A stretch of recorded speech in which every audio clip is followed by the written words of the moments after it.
Le PPACI passe à la vitesse supérieure. L'heure n'est plus à la rigolade. Écoutez cette vidéo jusqu'à la fin.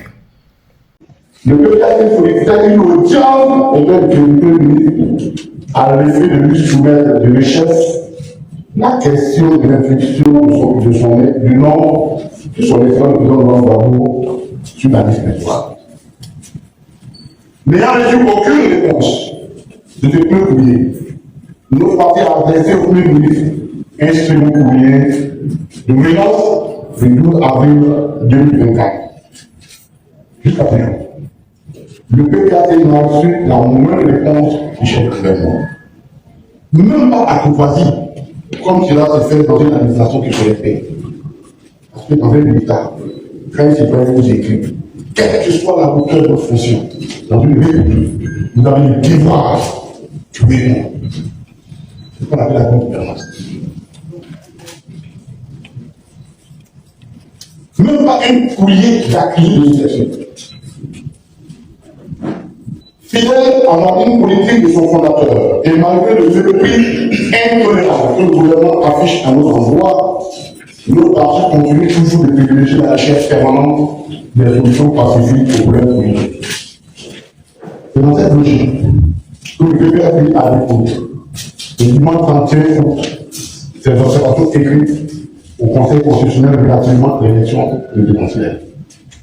Ces observations portent essentiellement sur deux points. L'illégalité de la candidature de M. Ouattara, président de la République sortant de 24 mandats. Deuxième point, la légalité irréprochable de la candidature du président Laurent Gbagbo. De l'illégalité de la candidature du président sortant. Ce sont les arguments que nous tirons sur tout notre argumentaire dispose sur le droit. On dérie le Conseil constitutionnel en s'appuyant sur les éléments du droit. Et ce sont ces éléments du droit que nous avons créés, qui sont non attaquables. Selon les articles 55 et 183 de la Constitution, l'opposition, la position PPACI, repose essentiellement sur deux articles, qui sont les articles 55 et 183 de la Constitution. Pour mémoire, la Constitution ivoirienne dispose en son article 55, alinéa 1er, que le président de la République est élu pour 5 ans au suffrage universel direct. Il n'est éligible qu'une seule fois. L'article 183, quant à lui, énonce clairement ce qu'on appelle la disposition finale de chaque loi ou transitoire, que la législation actuelle en vigueur, c'est-à-dire au moment où on prévoit la Constitution 2016, la législation actuelle en vigueur en Côte d'Ivoire reste applicable, sauf l'intervention de textes nouveaux, en ce qu'elle n'a rien de contraire à la présente Constitution.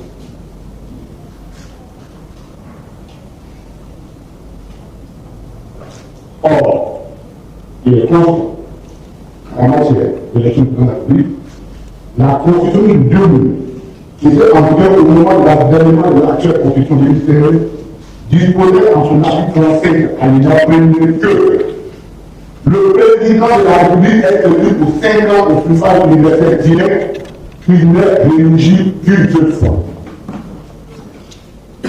L'on relève donc une identité parfaite entre l'article 35 de la Constitution de 2000 et l'article 37 de l'ancienne de 2016. Tant au niveau des modalités du scrutin, il est fait. Mais que la durée du mandat est. Il n'y a donc pas de conflit entre les deux constitutions en cette matière. Or, au moment où la nouvelle constitution était adoptée, le gouvernement était déjà en cours d'un deuxième mandat. Ce deuxième mandat était le dernier au terme de l'article 35 de la Constitution de 2000, dont les effets sont prolongés par l'article 55 de la Constitution de 2016. En ce qu'il n'y a pas de conflit entre les deux dispositions constitutionnelles. Dès lors, M. Ouattara ne peut pas revendiquer le bénéfice d'une disposition de la Constitution de 2016 qui lui serait favorable par rapport à cette tenue d'oublier un autre mandat, au-delà du second mandat qui a été fait en 2020. J'ai fait ça de façon terre à terre pour que ce qui nous comprenne. Lorsqu'on élabore une loi, on tient compte de l'existence. Et on dit, toujours ouvert à faire, nous allons prendre des dispositions pour régler un certain nombre de situations. Et généralement, ce sont ce qu'on appelle les décisions finales ou transitoires. Et ici, la loi a dit, en la Constitution, en 183, l'article 183, que la nouvelle Constitution, les anciennes dispositions dont l'État est court, qui régit des situations en cours, restent valables tant que ces dispositions ne sont pas en conflit avec les nouvelles dispositions. Or, nous avons lu les deux articles. Il n'est même pas à interpréter puisqu'ils sont écrits de la même façon avec les mêmes virgules. Donc, le scrutin par lequel les modalités du scrutin, la forme du scrutin par lequel a été élu M. Ouattara n'a pas changé. Le mandat n'a pas changé. Donc, il n'y a aucun conflit entre les deux. Donc, on ne peut revendiquer, à la limite, si la nouvelle loi donnait un bénéfice plus grand à M. Ouattara que l'ancienne loi, on aurait compris qu'il puisse en revendiquer le bénéfice. Mais les deux textes sont identiques. Donc, il n'y a aucune raison qu'on nous parle d'une multitude de mandats. Il en va de même de l'argument totalement inopérant d'un quatrième mandat justifié par un troisième que lui aurait concédé le Conseil constitutionnel. En effet, le cumul de deux légalités ne confère nullement la légalité. Ce n'est pas parce que tu es dans l'illégalité que tu cumules l'illégalité, que les deux inégalités donnent quelque chose de la légalité.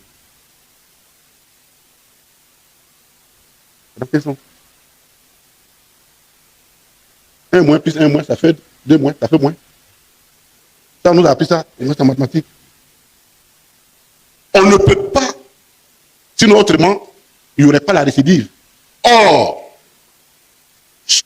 chaque tentative, la deuxième tentative de contourner une loi, se nomme la récidive. Il n'y a aucune loi à être récidiviste.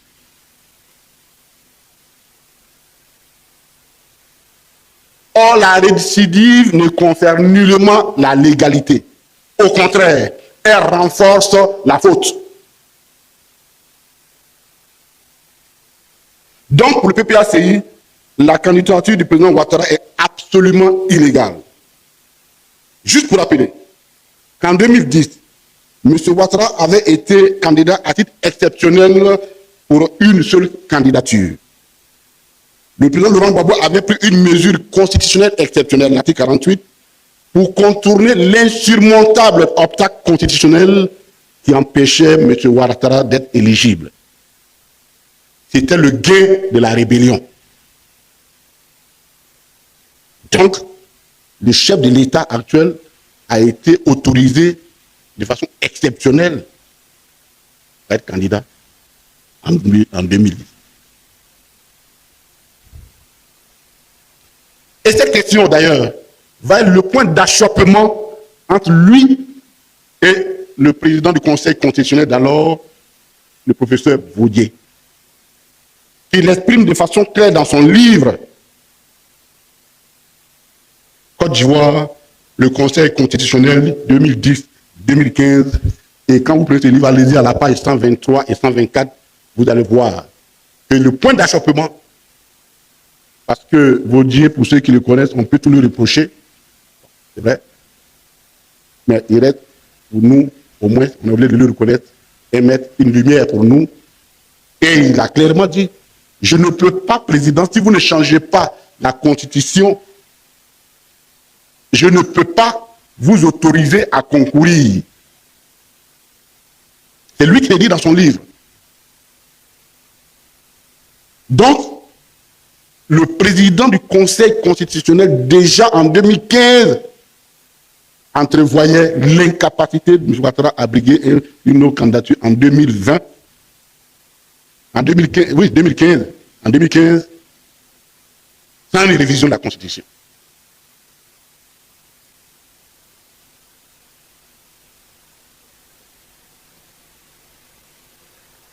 Mais en 2015, quand M. Gaudi a été contraint à la démission, le nouveau président du Conseil constitutionnel s'appelait Koné Mamadou, il est arrivé, il faut le dire les choses.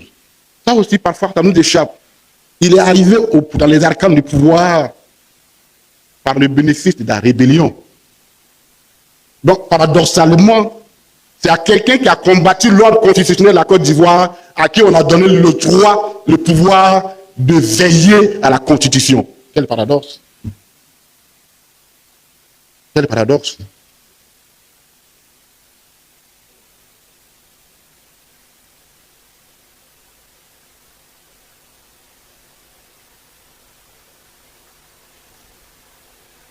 Alors, il avait jugé, lui, que la candidature du président Ouattara en 2015 était une candidature dérivée.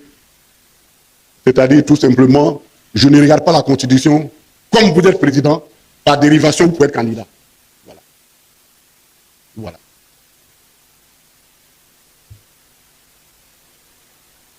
Bien que cette candidature viole et la Constitution et une décision de la Cour suprême qui avait été prononcée en son temps lorsque la Cour suprême était présidée par le magistrat Tiakouné.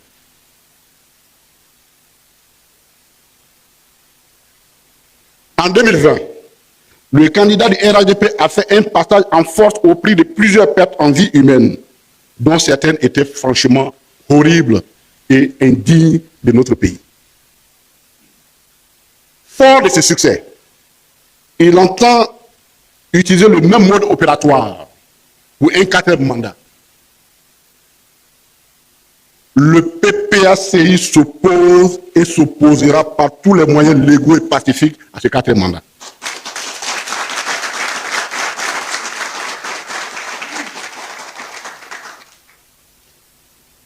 Pour ce faire, il attire l'attention du Conseil constitutionnel sur sa responsabilité devant l'histoire. Car tout pouvoir passe, mais rarement avec toutes les personnes qui l'ont animé. Tout pouvoir passe, mais rarement avec toutes les personnes qui l'ont animé. Il est donc de sa responsabilité, donc je parle du Conseil constitutionnel, d'éviter à la Côte d'Ivoire une autre page sombre de son histoire à cause d'une élection. Surtout qu'en l'occurrence, dans la circonstance, le RHDP et son président demandent une capitulation pure et simple de ses principaux adversaires, dont le président Laurent Gbagbo. Le PPACI s'y oppose et l'a signifié au Conseil constitutionnel avec des arguments de droit. Ce sera le deuxième point de la candidature légale du président Laurent Gbagbo. Le PPACI a dûment investi le président Laurent Gbagbo pour être son candidat à l'élection présidentielle en 2025. Cette investiture a eu lieu pendant la convention du parti convoquée le 10 mai 2024. En application de cette résolution de la convention, la candidature du président Laurent Gbagbo a été déposée à la CEI le lundi 25 août 2025, soit un jour avant l'expiration du délai de candidature, du dépôt de candidature annoncé par la CEI. Depuis lors, l'on entend ici et là divers commentaires sur la légalité de cette candidature. Certains esprits malsains la qualifient même de défiance vis-à-vis des institutions de l'État. En réponse, le PPACI tient à faire les précisions suivantes, aussi bien en ce qui concerne la légalité de la candidature du président Laurent Gbagbo que de sa portée politique. En ce qui concerne la légalité de la candidature du PPACI, des candidats du PPACI, les arguments de droit solides qui soutiennent celle-ci tiennent pour l'essentiel des dispositions de la Constitution et des engagements internationaux de la Côte d'Ivoire. En ce qui concerne les dispositions constitutionnelles, il convient de se référer encore à l'article 55 de la Constitution. Cet article énumère en son alinéa 3 les conditions requises pour être candidat. Il est ici inscrit ou écrit que le candidat à l'élection présidentielle doit jouir de ses droits civils et politiques et doit être âgé de 35 ans au moins. Il doit être exclusivement de nationalité ivoirienne, né de père ou de mère ivoirien d'origine. Article 55, alinéa 3. Nous allons prendre ces conditions pour voir est-ce que le président Laurent Gbagbo ne les remplit pas. Nous rappelons que la Constitution est la norme suprême dans une république. C'est la fondation de la République, de l'État. Donc, aucune disposition infraconstitutionnelle ne peut venir contredire ou prendre à défaut les dispositions d'une constitution. Cette précision est détail. Le président Laurent Gbagbo est né en 1945. Tous ceux qui savent faire les calculs savent qu'il dépasse 35 ans. Donc, il remplit la condition liée à l'âge. Même si vous faites la soustraction, vous n'aurez pas 35 ans.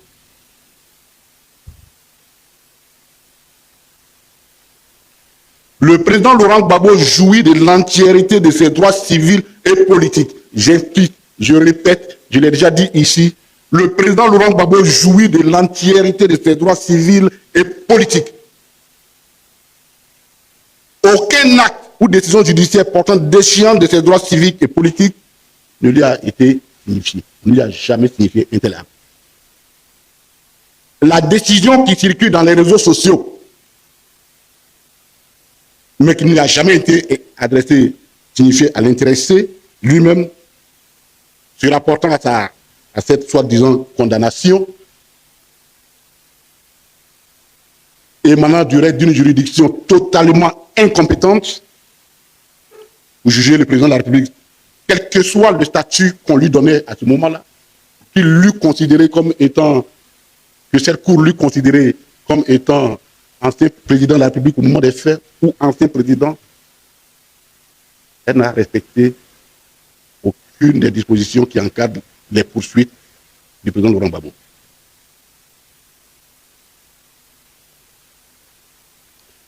Et cette décision que j'appelle rumeur, parce que vous prenez une décision, vous ne la portez pas à la connaissance de quelqu'un, on va supposer que si cette décision rumeur, la première fois qu'en Côte d'Ivoire, on a une décision judiciaire qui relève des rumeurs et qui porte atteinte aux droits de quelqu'un, ne comporte aucune mention relative à une quelconque déchéance de ses droits civiques et politiques. Je rappelle que lorsque le juge prononce une condamnation, il n'est pas obligé de prononcer, même quand la loi le prévoit, de prononcer les déchéances. Qu'on appelle les peines complémentaires. Et comme ce sont des peines exceptionnelles, en droit, toute exception s'exprime de façon claire. Donc, sur cette fameuse condamnation qui relève des réseaux sociaux, nulle part le juge n'a prononcé la déchéance des droits civiques et politiques du président Laurent Gbagbo. Nulle part. Dès lors, il remplit la deuxième condition fixée par la Constitution de la République de Côte d'Ivoire.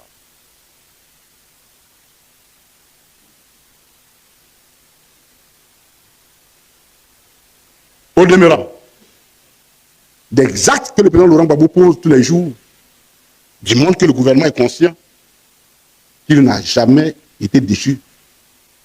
Et nous prenons par exemple l'article 8 de la loi 93-668 du 9 août 1993 relative au Parlement et aux partis et aux groupements politiques.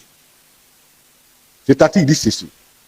Les membres fondateurs et les dirigeants des partis et groupements politiques doivent être des nationalités ivoiriennes et jouir de leurs droits politiques et civiques. Le président Laurent Gbagbo est notre président au PPACI. Il agit ex qualité et est notoirement connu comme tel. Donc, on ne peut pas jouir des droits civiques et politiques pour une situation et en être privé pour une autre.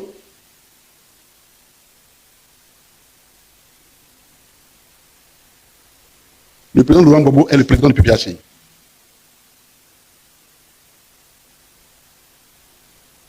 Quant aux engagements internationaux, il se rapporte à la dernière note du Comité des droits de l'homme de l'ONU qui a été signifiée aux autorités ivoiriennes. L'on se rappelle que le 21 juillet 2025, le président Laurent Gbagbo a saisi le Comité des droits de l'homme de l'ONU pour contester les actes attentatoires à ses droits politiques que le gouvernement pose à son encontre, en se basant notamment sur une prétendue condamnation liée à l'affaire de la BCAO. Je voudrais faire un petit commentaire là-dessus, sur l'histoire de la BCAO, et c'était la dernière fois. Peut-être il y a une tribune, on en a parlé, mais c'est passé, les gens n'ont pas fait attention. Je rappelle que non seulement la BCAO, tout le monde sait, ne s'est jamais porté plainte, elle ne fait pas considérée partie civile, mais mieux, l'année fiscale cette année, la loi de finances de la gestion de cette année, écrit de façon claire et nette que les dépenses engagées pendant cette période-là, de décembre 2010 à mars 2011, sont des dépenses de salaire régulièrement passées et demandent au Trésor de les comptabiliser comme telles.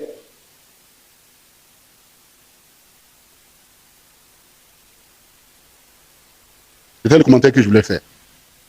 Donc le gouvernement ivoirien reconnaît, affirme solennellement, par un texte de loi, qu'il s'agit des dépenses régulières de l'État, dont le président Laurent Gbagbo n'a jamais volé. Et quand je le dis, je le pense aussi pour moi, je suis heureux, je n'ai jamais volé.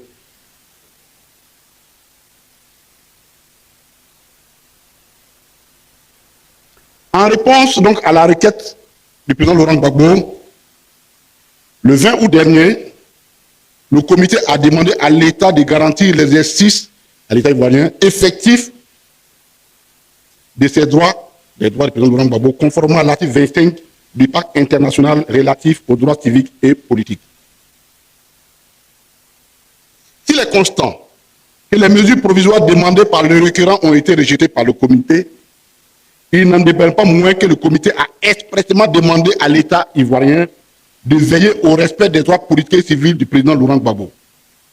En d'autres termes, l'État a une obligation de résultat tout en conservant le libre arbitrage des moyens à mettre en œuvre pour arriver à ces résultats qui consistent au respect des droits politiques du président Laurent Gbagbo. Et l'un de ces droits, c'est de participer à l'élection de 2025. Je voulais faire un petit commentaire là-dessus, parce qu'on entend beaucoup de choses.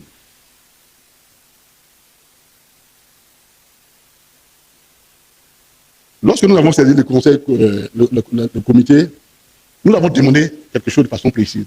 On a demandé que le président Laurent Gbagbo, ses droits sont violés de façon constante. Et qu'en ce qui concerne l'élection présidentielle, nous avons demandé un certain nombre de mesures dont son nom, on a écrit son nom sur la liste électorale. C'est ce que nous avons demandé. Ce qu'on appelle les mesures provisoires que nous avons demandé. La Cour dit, moi je ne me mets même pas dans le comité dit non, moi je n'ai pas un problème avec ça. Je ne vais pas obliger l'État à choisir par quelle voie il va corriger cette injustice. Moi, mon problème, je demande à l'État de Côte d'Ivoire, quelles qu'en soient les modalités, mais le résultat final doit être le même, préserver les intérêts, les droits politiques du président Laurent Gbagbo. En d'autres termes, la Cour est allée plus loin que nous. C'est vrai qu'elle n'a pas fait d'injonction sur les éléments précis que nous avons demandés. Mais nous, quels qu'en soient ces éléments, l'objectif, c'était d'arriver à ces résultats-là. Donc, j'entends dire, on a rejeté les mesures, les demandes de mesures provisoires qu'on a demandées. Oui, mais ça ne change rien sur le fond de la décision du comité des droits de l'homme. Il dit, OK, vous m'avez demandé un certain nombre de choses, je ne le fais pas, mais vous, l'État, je vous laisse le libre arbitrage. Faites ce que vous voulez. Mais, conformément à votre engagement, l'article 25, il faut que vous arriviez à respecter les droits du président Laurent Gbagbo. Je ne sais pas si vous voyez la différence. Elle est abyssale. Donc, c'est une recommandation qui pèse sur l'État de Côte d'Ivoire. Et je crois qu'il en est conscient. C'est pourquoi leur avocat était sorti de façon urgente là pour dire des choses qui n'avaient ni queue ni tête. Parce que ça, c'est la réalité.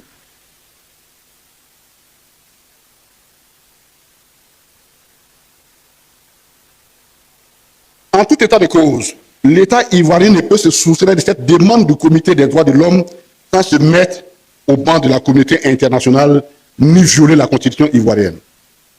Et à ces propos, il faut interroger l'article 123 de la Constitution ivoirienne qui consacre la primauté des accords et traités internationaux sur les lois internes.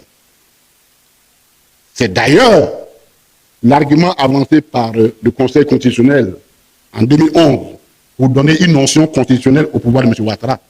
Vous vous rappelez bien que lorsque le Conseil constitutionnel s'est réuni pour se dédire en violation de la Constitution, l'argument qu'ils ont avancé pour se couvrir dit, comme l'Union africaine avait dit ça,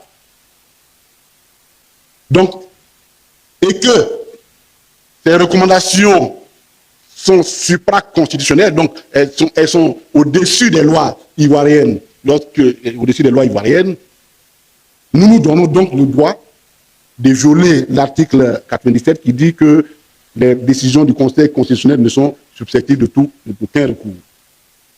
Et c'est sur la base d'une recommandation de l'Union africaine que M. Ouattara a eu sa première onction constitutionnelle en violation de la Constitution. Donc la jurisprudence, elle est là. Le Conseil constitutionnel ne peut pas échapper à sa propre jurisprudence.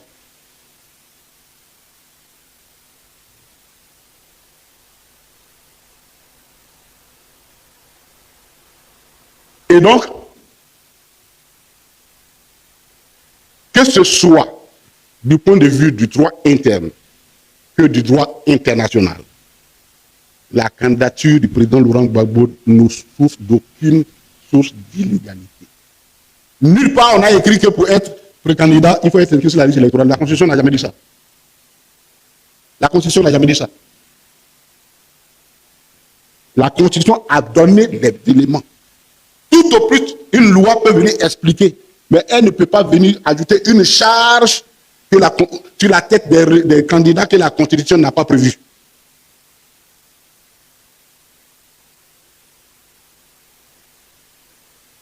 Et toutes ces dispositions, notamment la note du Comité des droits de l'homme de l'ONU, donne une envergure encore plus importante à la portée politique de la candidature du président Laurent Gbagbo. Quelle est cette portée politique? L'une des citations les plus connues de celui qui apparaît comme l'un des plus grands défenseurs des droits de l'homme, des droits civiques, Martin Luther King, est la suivante. Chacun a la responsabilité morale de désobéir aux lois injustes. Chacun a la responsabilité morale de désobéir aux lois injustes. Ce sur quoi ajoute l'archevêque anglican sud-africain, ajoute que si vous êtes neutre face à l'injustice, vous avez choisi le camp de l'injustice. Donc, devant une situation injuste, il n'y a pas une position de neutralité.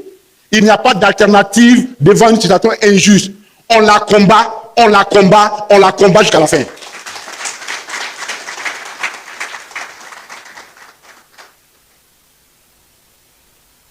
Et tout système politique vicieux repose toujours sur des lois vicieuses. Soit on les subit, ces lois, ou on les combat. Il a fallu que Rhoda Parks, une dame méconnue en ce moment, que personne ne connaissait, décida de ne pas se lever pour céder sa place à un homme blanc dans un bus, pourtant régi par la loi sur la ségrégation raciale, parce que les gens pensent que c'était des lois votées par le Parlement américain, qui opérait une distinction selon la race, une distinction des droits selon la race. Et cette dame noir a refusé de s'élever. Et son refus a donné un écho plus important à la lutte des droits des Noirs aux États-Unis.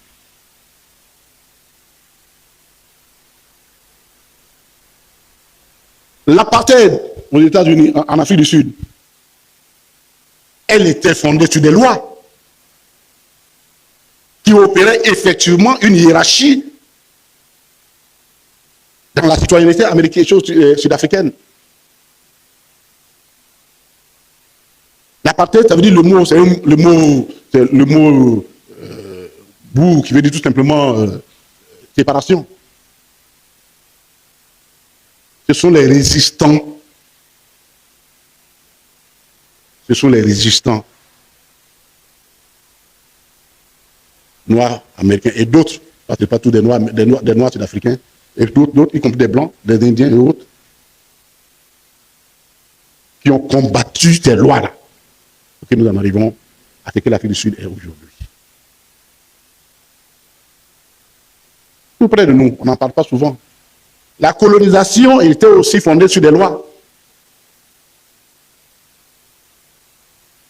Nous avons d'ailleurs l'une des lois continues ici, d'ailleurs, l'immatriculation, l'accaparement des terres. Elle était fondée sur des lois. Il a fallu que les Houphouët-Boigny et autres disent non pour qu'on parle d'indépendance.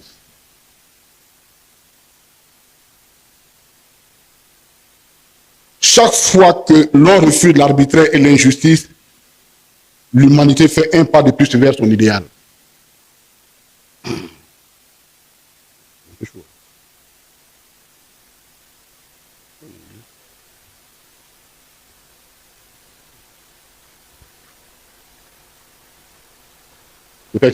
On en a deux, non? Non, c'est pas suffisant.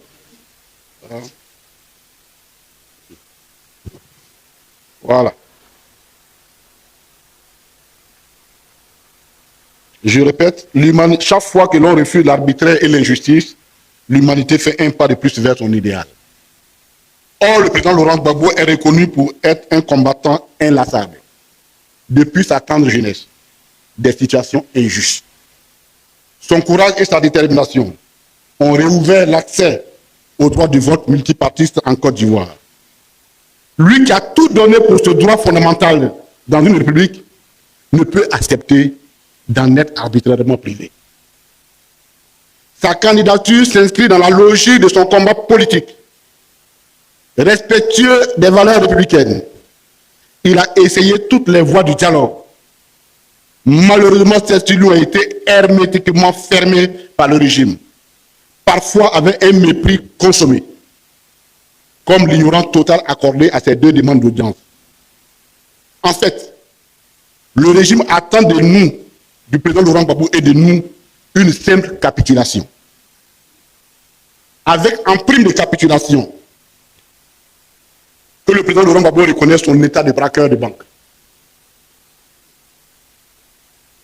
C'est-à-dire, on se tait, ils sont forts, nous on se tait, et puis bon, ils font tout ce qu'ils veulent, et dit bon, voilà, comme ça, et qu'ils appellent la paix. Donc tout le monde en paix, et donc nous, on est voleurs, on n'a qu'à accepter d'être voleurs.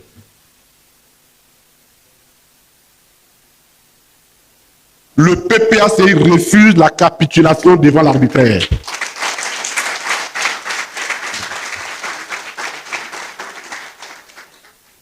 Le PPACI s'oppose à cette haute humiliation de son président.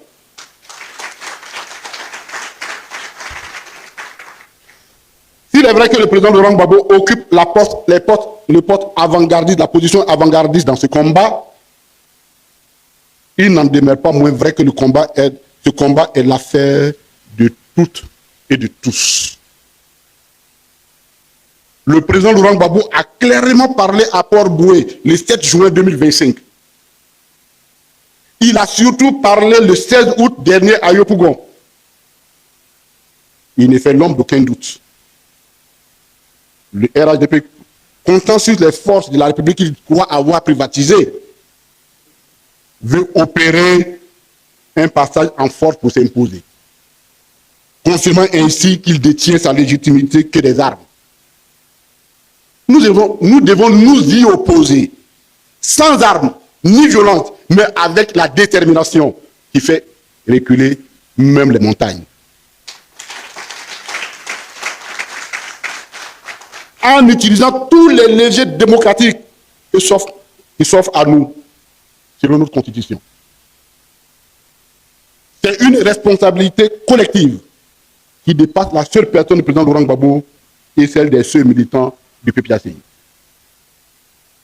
Le régime ne peut ignorer le message envoyé par la marche du 9 août dernier, tout comme celui du meeting du 16 août 2025. Il ne peut continuer de piétiner la constitution ivoirienne. Il ne peut non plus ignorer l'appel de la communauté internationale exprimé par le Comité des droits de l'homme de l'ONU. Seule notre mobilisation, pacifique mais déterminée, doit pouvoir arrêter cette chevauchée solitaire du RHDP qui est dangereuse pour la Côte d'Ivoire. Le RHDP ne nous laisse aucun autre choix que d'aller au combat politique, à l'affrontement politique.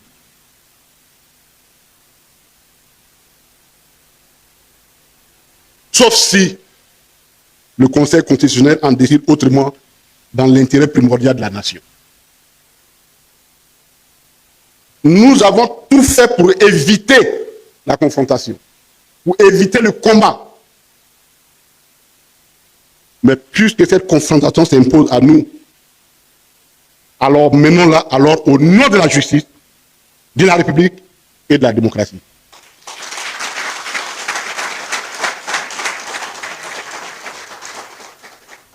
La direction du PPACI vous donnera dans les plus brefs délais les mots d'ordre précis à cet effet.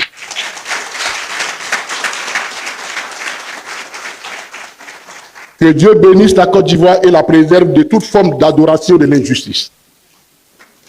Merci de m'avoir écouté. Merci pour votre attention.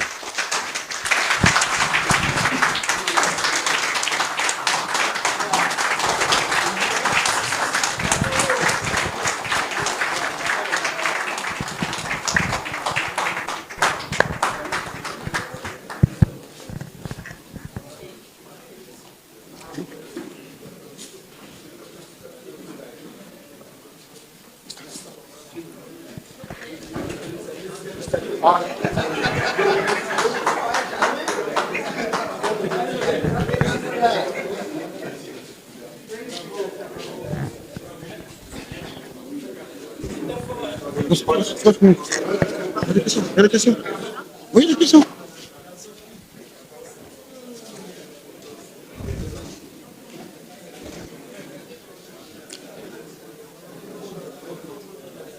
Merci une fois de plus au ministre Koné Katina.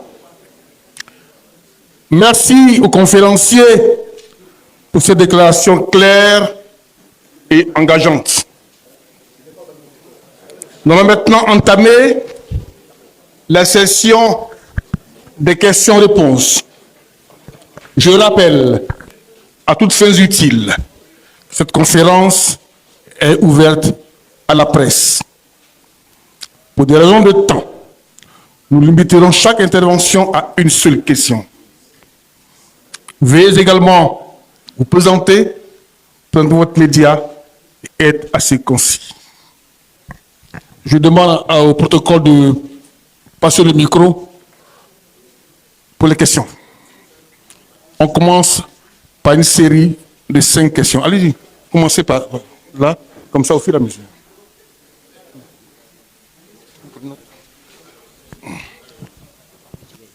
Le ministre revient au micro. Voilà. Bonjour, monsieur le ministre. Oui, bonjour. Je suis David Bidia, journaliste, promoteur de la Web TV Canal Ivoire. Bon, j'avais des questions, mais comme le confrère a dit une question, je vais aller sur la... Voilà, une question. On accuse le PPACI ces derniers temps de ne plus beaucoup aborder la question de la Cour africaine des droits de l'homme, après avoir été, bien sûr, débouté par cette Cour qui dit que aucun droit de Laurent Gbagbo n'est violé en Côte d'Ivoire. Alors, qu'est-ce que vous pouvez dire, quel commentaire pouvez-vous faire sur la déclaration de la Cour africaine des droits de l'homme qui est sortie dernièrement, peut-être 4 ans après, bien sûr, la première décision? Merci. Je pense que c'est la seule question. J'avais une autre question, mais c'est pas grave. Non, Valérie, tu peux poser une question, Valérie. Voilà. La deuxième question, c'est concernant l'illégalité, l'illégitimité de la candidature d'Alassane Ouattara dont vous avez parlé. Vous avez, à vous entendre, c'est que même le mandat dans lequel nous sommes actuellement est un mandat illégal. Et pourtant, pour le retour de Laurent Gbagbo en Côte d'Ivoire, le PPACI, sinon à l'époque, le FPI, avait négocié, sinon avait travaillé avec le gouvernement sur le retour de Laurent Gbagbo. Lorsque lui-même il revient, il va rencontrer Alassane Ouattara. Certains disent qu'il a fait un cadavre devant lui. Aujourd'hui, vous êtes en train d'aller vers les élections avec la CEI mise en place par le président de ce mandat. Est-ce qu'il n'y a pas une incongruité un peu dans la démarche du PPACI? Merci. Allô, je suis Francis Kofi de Live TV. Live TV, hein? Oui, Live TV. Ok, ma question est la suivante. Le candidat Laurent Gbagbo a déposé sa candidature à la CEI et le Conseil constitutionnel a pris. Et ils sont en train d'analyser. Tout le monde, tout Ivoirien est conscient qu'aujourd'hui, le président Laurent Gbagbo, sa candidature ne sera pas validée. Et si jamais elle n'est pas validée, qu'est-ce que le PPACI compte faire? Vraiment, merci.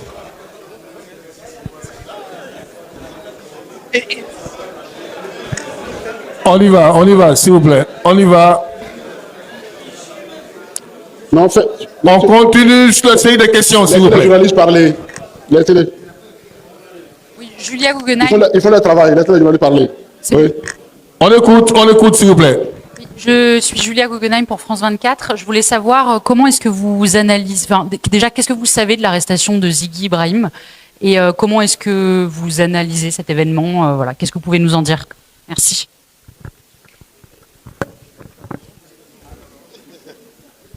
Monsieur le ministre, bonjour.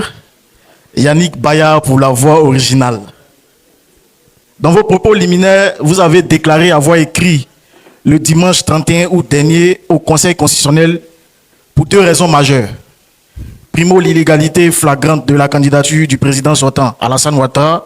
Secondo, la légalité incontestable de la candidature du président Laurent Gbagbo. Mais, monsieur le ministre, au-delà de ces 2 points que vous soulevez, il existe 2 faits sur lesquels il serait peut-être urgent que vous vous prononciez sans détour.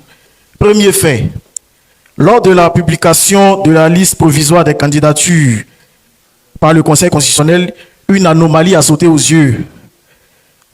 Ça concerne la date de naissance du président Laurent Gbagbo. C'est écrit 1er janvier 1945. Or, il est de notoriété publique, et l'histoire l'atteste, que le leader du PPACI est né le 31 mai 1945. En tapant sur Google, le moteur de recherche, c'est écrit aussi 31 mai 1945. Ce fait a alimenté une campagne insidieuse parce que des individus sur des plateaux de télévision comme sur les réseaux sociaux ont osé affirmer que les documents déposés par le président Laurent Gbagbo, il était mentionné né vers 1945, ce qui justifiait la mention 010145. Quel est votre commentaire face à cela?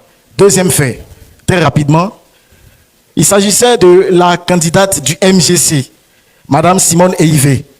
Une autre mention interpelle. Sur la liste provisoire du Conseil constitutionnel, il est écrit noir sur blanc. Et je cite, Madame Eivé Simone, épouse Gbagbo. Il est encore de notoriété publique que le président Laurent Gbagbo a divorcé de cette dernière le 29 juillet 2023 et s'est remarié le 8 août 2024. Monsieur le ministre, sans détour, votre commentaire. Merci.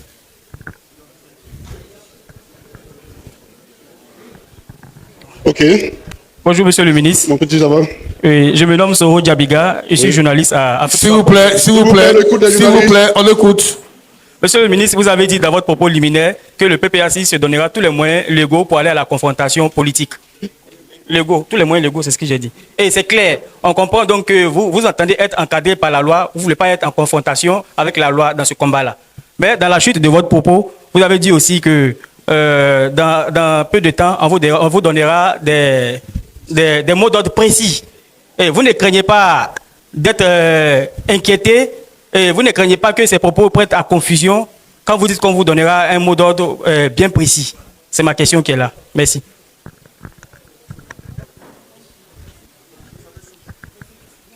Non, laissez la femme parler, il faut une fois. D'accord. Yasmine Diédio de Alerte Info. Tout à l'heure, Alerte Info. Ok. Tout à l'heure, vous avez parlé de l'activiste qui a été arrêté. Je sais. Dans vos propos, depuis le début, vous ne faites que dire que vous voulez la paix, vous voulez la paix, vous voulez la paix. Mais quelqu'un qui attise quelque part à la violence et vous sous-entendez que ces propos ne sont pas à caractériser dans ce sens. Est-ce que c'est pas quelque part une manière d'influencer, d'encourager cette violence-là? Ma deuxième question. Répétez votre question, madame, je n'ai pas bien perdu. Ok, d'accord. Oui, oui. Vous parlez de paix. Oui. Alors qu'on se retrouve avec un activiste qui incite les gens à la violence. Quel activiste, lequel? Lui qui a été arrêté hier. Ah bon, Oui. ok. Vous avez la vidéo, je présume. Oui, on a vu ça sur Facebook et tout. Ok, d'accord. Donc, quelque part, est-ce que vous n'attisez pas, en fait, en parlant du fait que ce gars a été arrêté, en fait? Est-ce que c'est pas soutenir ce qu'il fait? Ma deuxième question. Le PPACI ne fait que parler de revendication. Jusque-là, on ne sait pas ce qu'il propose concrètement à la Côte d'Ivoire. Merci. Laissez la femme, c'est ta question. C'est ta question. S'il vous plaît, c'est l'expression de la liberté de presse et de la démocratie, s'il vous plaît. Allô, Oui. moi c'est Dan Opeli. Je suis là pour le canal déchaîné. Ma question. On s'écoute, s'il vous plaît. Dan, attendez un peu. On s'écoute, s'il vous plaît. Merci. Dan, tu peux y aller. Ok, ma question est relative à l'attitude de la communauté internationale vis-à-vis du régime ivoirien. Vous avez rappelé l'apartheid, qui était basé sur un système unique. Mais ça a été combattu par la communauté internationale. Vous avez aussi rappelé la ségrégation raciale. Ça a été combattu par la communauté internationale. Vous avez dit que le système ivoirien repose aussi sur un système aberrant. Mais on n'entend pas la communauté internationale, on n'entend pas la voix de la communauté internationale vis-à-vis de ce système, avec tout ce que nous constatons en Côte d'Ivoire comme dérive. Quel commentaire faites-vous de cette attitude? Merci. Ok. Merci beaucoup. Alors, pour le premier intervenant, il dit qu'on nous accuse de ne plus parler de la Cour africaine des droits de l'homme parce que depuis qu'elle nous a rendu une décision qui ne nous est plus favorable. Mais nous, il y a longtemps, on n'en parlait plus, puisque le gouvernement lui-même n'en parlait même plus. Pendant 4 ans, pendant 4 ans, je dis même 5 ans, de 2020 à 2025, il y avait une décision, cette cour-là avait mis des injonctions claires qui n'ont pas été respectées par le gouvernement, qui a même dit, bon, d'ailleurs, moi, je m'en vais. Vous me fatiguez, moi, je m'en vais. Comme un enfant gâté, je joue avec toi, je ne suis pas content, je m'en vais. Mais vous voulez que nous, on s'intéresse à ça? Nous, il y a longtemps, on ne parlait plus de ça. Donc, pourquoi voulez-vous qu'on s'intéresse d'une affaire, le gouvernement lui-même, qui pendant 5 ans a produit des effets de droit qui n'ont jamais été respectés? Et la Cour elle-même, elle ne s'est jamais inquiétée pour ça. Donc, la Cour, pour nous, elle s'est discréditée pour de bon. Pourquoi on va parler d'une affaire qui est discréditée? Donc, par ailleurs, dans les normes internationales, l'ONU est au-dessus de l'Union africaine. Ben, comme on n'a pas eu droit, on a saisi une Cour qui a pris des décisions qui n'ont jamais été respectées, parce qu'on s'est dit, bon, le gouvernement ivoirien méprise l'Union africaine, on s'est dit, au moins, il aura du respect pour l'ONU. Donc nous avons saisi, c'est notre droit. Lorsqu'on n'est pas content dans une juridiction, on s'en va vers une autre. Donc ça ne pose aucun problème. On n'a fait qu'exercer notre droit. Alors, voyez-vous, il y a beaucoup de choses que très souvent, nous les intellectuels, nous faisons les confusions parce que nous ne faisons pas beaucoup de recherches. Guy Robert, il a fait un coup d'État ici. Il n'était pas président de la République. Il n'était pas élu. En tout cas, on lui a prêté un coup d'État. Mais on a négocié avec lui, c'est lui qui a fait écrire la Constitution de 2000. Ce n'est pas parce qu'il n'était pas président de la République que la Constitution de 2000 n'était pas juste. Il faut faire la part des choses. Quel que soit le statut, que ce soit un pouvoir de fait ou un pouvoir de droit, quand nous faisons la politique, à partir où celui qui détient le pouvoir effectif, c'est avec lui qu'on négocie. Ça ne veut absolument rien dire en termes de légitimation ou autre. Sinon, on n'aurait jamais la Constitution de 2000. Pourtant, cette Constitution, c'est elle qui a permis à Ouattara d'être là où il était. Donc, le fait de négocier avec Ouattara pour le retour du président Laurent Gbagbo, oui, parce que c'est lui qui détenait à cette période-là le pouvoir effectif. Ça ne veut absolument rien dire en termes donc d'une reconnaissance constitutionnelle ou alors d'une fonction constitutionnelle qu'on lui aurait donnée du fait que nous avons tiré tous aussi les leçons, les conséquences de cette situation et nous en vivons avec.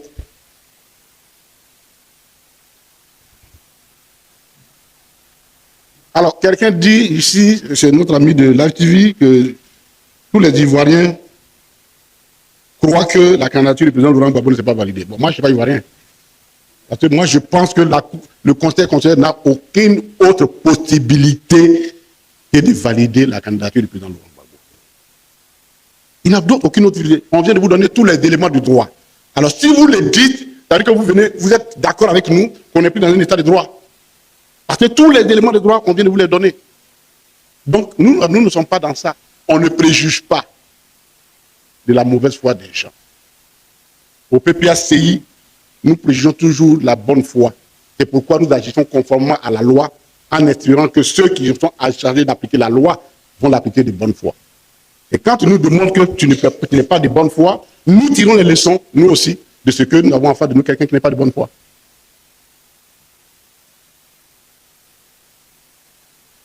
S'il n'est pas validé, qu'est-ce que nous ferons? Je crois que la conclusion est assez claire là-dessus. Chers amis, nous avons été clairs. Nous avons été clairs.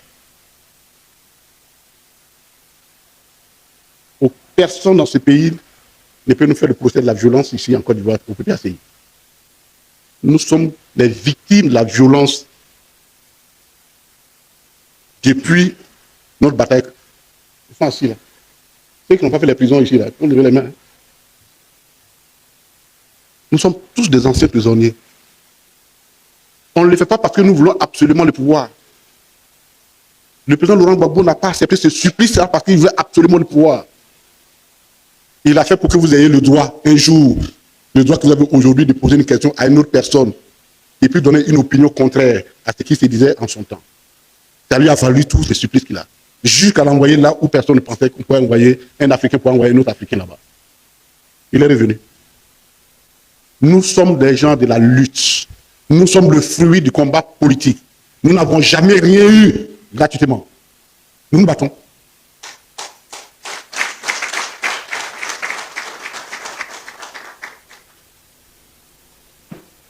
La date de naissance. Alors, officiellement, sur les documents officiels du président Laurent Gbagbo, il est né le 1er janvier 1945. Les documents officiels du président Laurent Gbagbo. Ça, il n'y a pas de débat là-dessus. OK? Voilà. Il n'est pas né vert. Non, je rappelle que sur les documents officiels du président Laurent Gbagbo, sur son extrait de naissance du président Laurent Gbagbo, on a eu le même problème en 2010. Ça va commencer à faire, je sais, le document officiel. En tout cas, c'est quoi? Ouragayo, non? C'est chez vous là-bas. La sous-préfecture de Ouragayo, qui a établi, où il a établi son extrait de naissance, a mis dessus, il est né le 1er janvier 1945.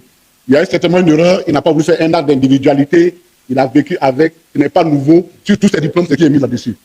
Voilà.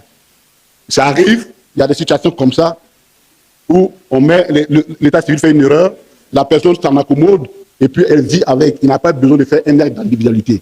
Il est effectivement né le 31 mai 1945, mais à l'état civil, quand il allait établir l'état civil, je ne sais pas si ce jour-là, le BT avait un problème, à l'état civil, il avait un problème, je ne sais pas si ce jour-là, il avait un problème, il a écrit 1er janvier 1945.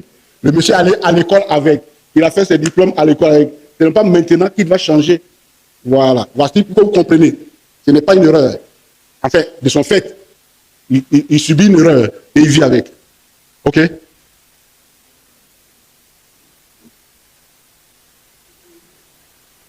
Parce que pour courir, il faut faire un acte d'individualité, il faut reprendre les diplômes, les trucs, à 80 ans, il va...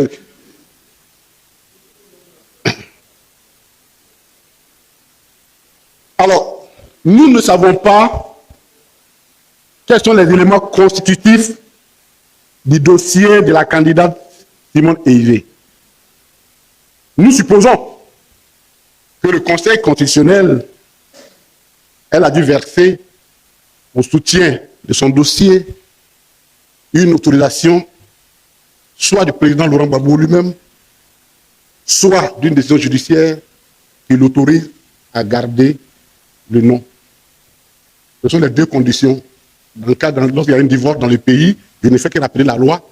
La loi dit ceci de façon simple, que la femme, le principe, parce qu'une disposition légale, il y a toujours un principe et une exception. Le principe, la femme en Côte d'Ivoire, quand elle divorce, elle perd automatiquement le bénéfice du nom de son époux. Exceptionnellement, elle peut demander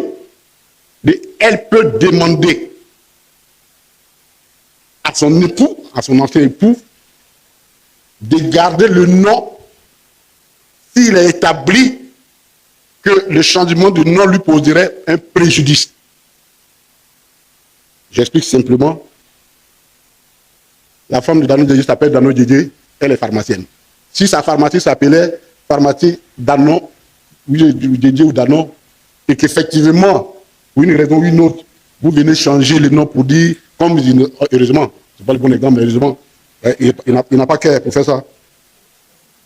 Non, Dari. Il n'a pas qu'à pour faire ça.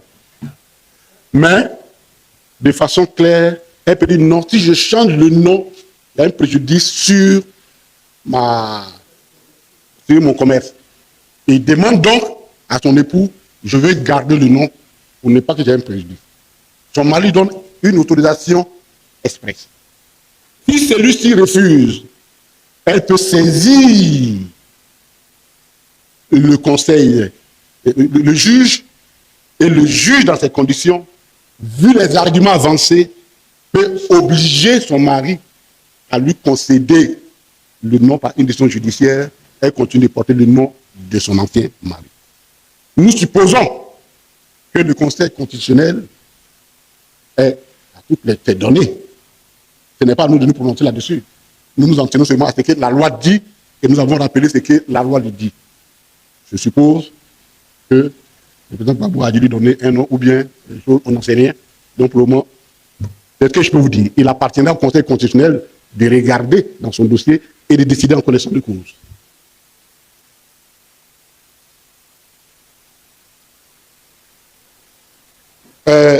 Mot d'ordre. Le mot d'ordre, s'il n'y a pas... On vous a dit tout à l'heure, notre parti est organisé. Hein. Il y a l'exécutif, l'exécutif est là, il y a le secrétariat, il a toute une structure, ils vont se réunir. Mais ce que nous disons est clair. Le président Laurent Gbagbo a donné les instructions claires le 16 août dernier. Lui, il en a fini pour lui. Il a fini son travail. Le reste là, ceux qui doivent, nous qui devons le mettre en musique, c'est à nous que cela appartient, incombe. C'est à nous que ça incombe. Et c'est pourquoi on vous a dit que la direction du parti vous donnera des mots d'ordre clairs par rapport à ça. Si pour cela, alors tout à l'heure, à l'heure info dit que le jeune homme a appelé, qui a été arrêté, a appelé à la... Madame, vous êtes journaliste, elle est là? Je voudrais voir madame. Je vous souhaite une très bonne carrière de journaliste. Madame. Vous avez décidé de faire cette carrière-là, elle est risquée. Mais ceux qui vous font courir le risque là, ils justifient ça toujours. Hein. Vous savez combien de personnes ont été tuées, journalistes ont été tués dans la bande de Gaza? Mais ceux qui les tuent disent que c'est parce qu'ils estiment que c'est des terroristes. Madame, quelles que soient les raisons, n'acceptez jamais qu'au nom de votre opinion, on arrête l'un de l'autre. Quelles que soient les raisons, madame. C'est un conseil pour vous, parce que vous avez décidé d'être journaliste, donc d'avoir votre opinion.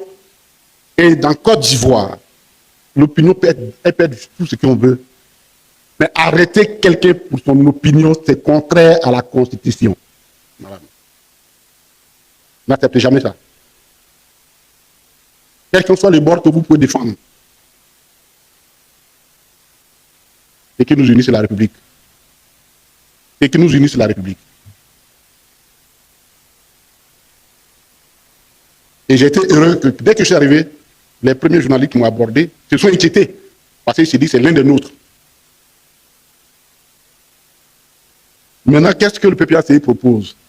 Madame, nous sommes le seul parti, je vois que j'ai très jeune, mais depuis 90, le président Laurent Gbagbo, chaque 5 ans, fait sortir un programme qu'il met à la disposition des Ivoiriens. Je veux faire ça, ça, ça, ça pour vous. Et je le seul.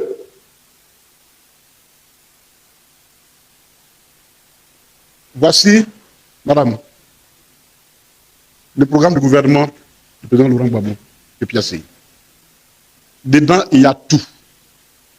Tout à l'heure, si vous voulez, vous allez vous en occuper. Il y a tout dedans. Et c'est pourquoi nous disons qu'il faut qu'on en finisse avec l'infantilisation du débat politique.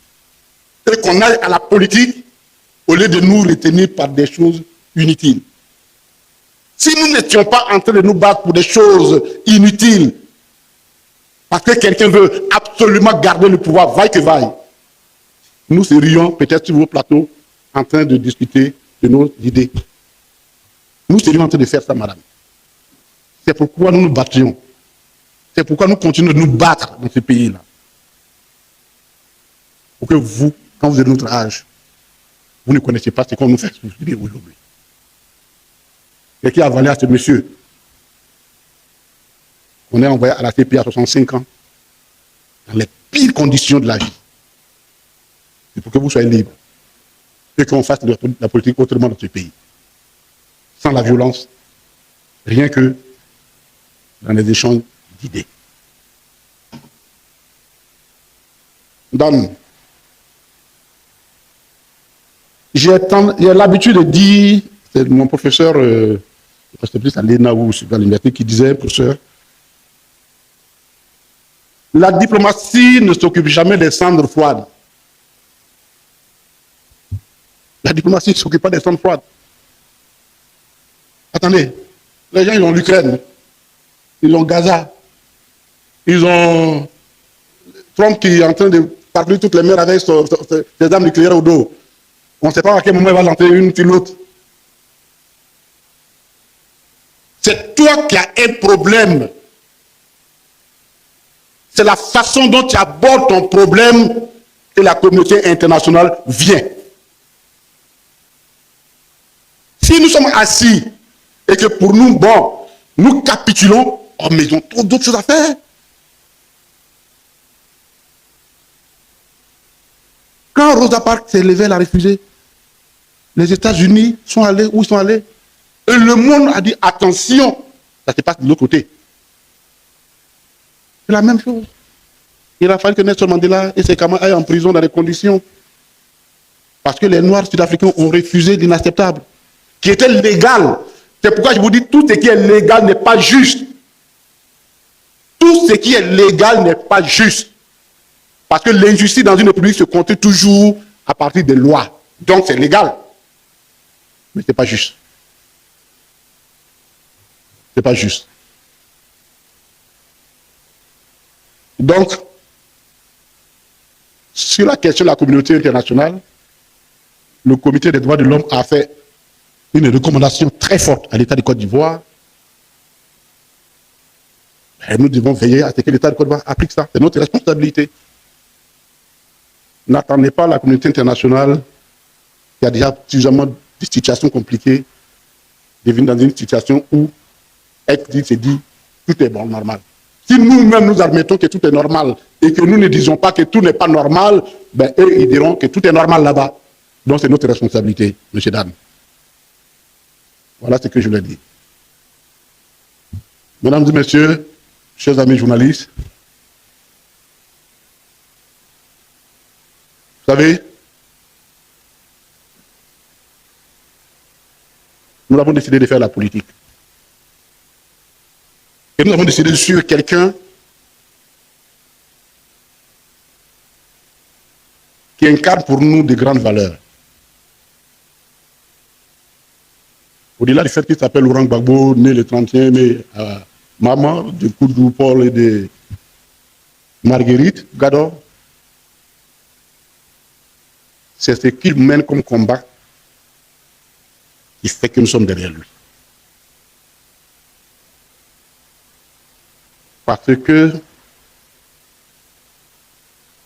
il nous a donné le goût du combat qui va au-delà de nos propres intérêts immédiats. Notre pays est à la croisée des chemins. Il faut que nous mettions fin à la violence et à la terreur politique dans ce pays. Nous n'avons pas d'armes et jamais nous n'en prendrons. Parce que ce pays, nous l'aimons. Et jamais nous serons dans une telle aventure. Parce que pour nous, elle ne conduit pas toujours au bon résultat. Nous appelons toujours à parler. Ce n'est pas un signe de faiblesse. Au contraire, c'est parce que nous connaissons notre force que nous souhaitons ne pas avoir à la déployer de cette façon-là. Le monde a vu, le entier a vu la foule le 9 août dernier.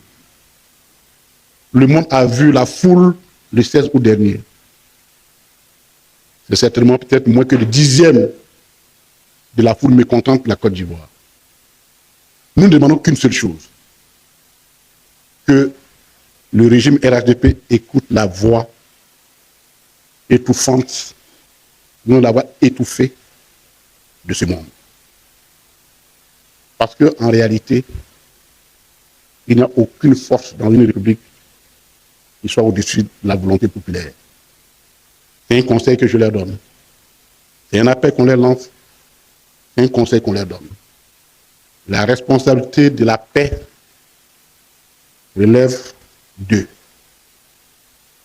Mais la paix ne se fait pas toujours avec les armes. La paix avec les armes atteint ses limites. Eux d'ici, et je voudrais terminer par là, nous leur disons que la paix